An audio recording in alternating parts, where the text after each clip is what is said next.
B2B ශ්‍රී Lanka YouTube නාලිකාවට ගොඩක් ආදරෙන් පිළිගන්නවා B2B රසිකයන් සියලුම දෙනා.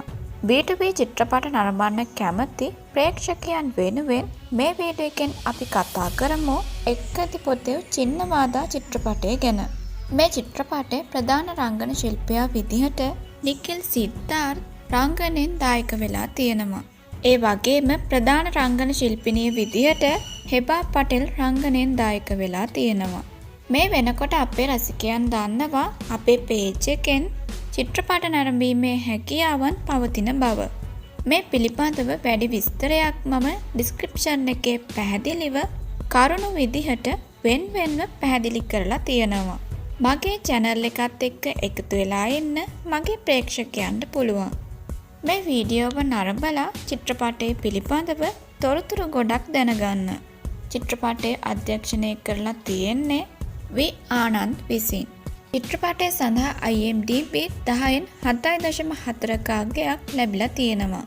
චිත්‍රපටය අයත් වෙන්නේ කොමඩි ෆැන්ටසි රොමැන්ටික් ත්‍රිලර් කැටගරියකට. මීට අමතරව නන්දිතා ස්වේතා, වෙන්නෙලා කිෂෝරි සහ තනික්ලා බහරානේ තවදුරටත් මේ චිත්‍රපටය වර්ණවත් කරනවා.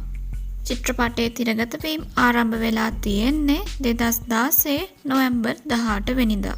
මං ගේන වීඩියෝ බලන ගමන් මගේ channel එකත් එක්ක එකතු වෙලා ලස්සන චිත්‍රපට හැමදාම නරඹන්න B2B ශ්‍රී ලංකා channel එකත් එක්ක හැමදාම එකතු වෙලා ඉන්න.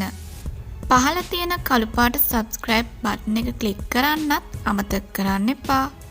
චිත්‍රපටය හොඳයි නම් චිත්‍රපටය බලලා ඉවර වෙලා ඒ ගැන මගේ වීඩියෝවේ පහලින් කමෙන්ට් කරන්නත් අමතක කරන්න එපා. හැමදාම මේ වගේ චිත්‍රපට බලන්න මං ගේන වීඩියෝවට like කමෙන්ට් දාලා channel එකත් එක්ක දිගටම රැඳිලා ඉන්න. තවත් මේ වගේ වීඩියෝ වලින් ඉස්සරහට ලස්සන චිත්‍රපට බලන්න ඔයාලට අවස්ථාව තියෙනවා. නැවතත් අලුත්ම අලුත් වීඩියෝවකින් අලුත්ම අලුත් චිත්‍රපටයක් අරන් B2B රසිකයන් හැමෝමත් එක්ක ඒ චිත්‍රපටය බෙදා ගන්න මම ආයෙමත් එනවා. තවත් ලස්සන වීඩියෝවකින් අපි නැවතත් හමු වෙමු. මම සඳු.